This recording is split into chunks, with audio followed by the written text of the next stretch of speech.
high-speed internet, supersonic jets, instant coffee, instant noodles. Would you believe our world is slowing down?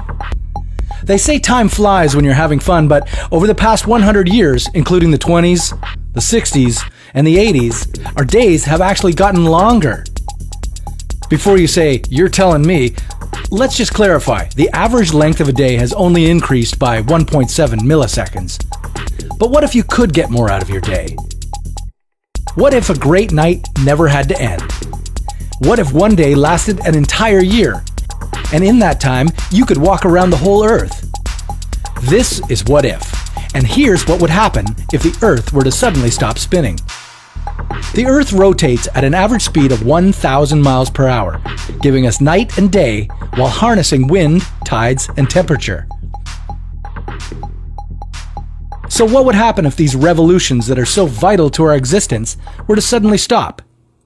Imagine owning the fastest, sexiest sports car in the world. Pretty nice, huh? The open road calls. There's no traffic in sight and no highway patrol officers either. So you decide to test its top speed, driving at 1,000 miles per hour. Out of nowhere, an obstacle.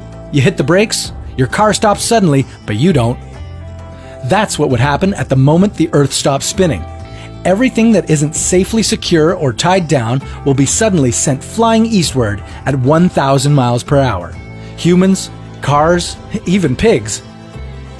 The fastest wind ever recorded was 253 miles per hour. In this scenario, we're talking about winds 4 times as strong, feeling similar to an atomic blast.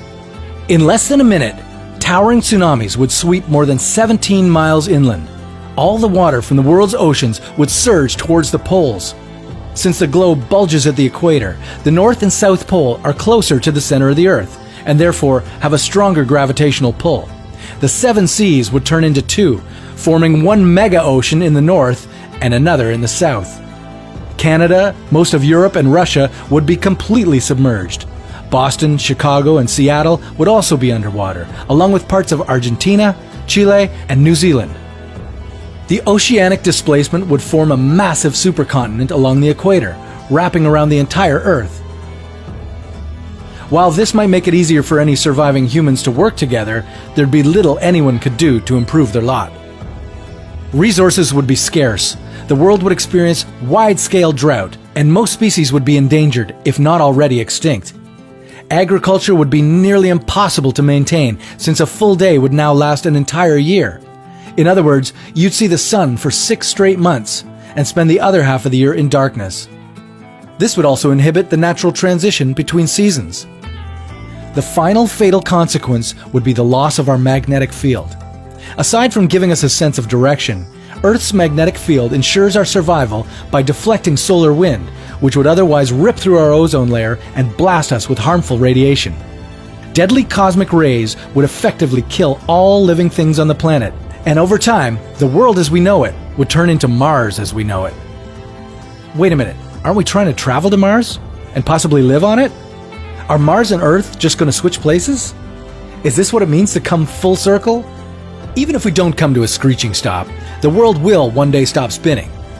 In about 18.5 billion years. So for now, enjoy the time you have, seize the day, and make every night great.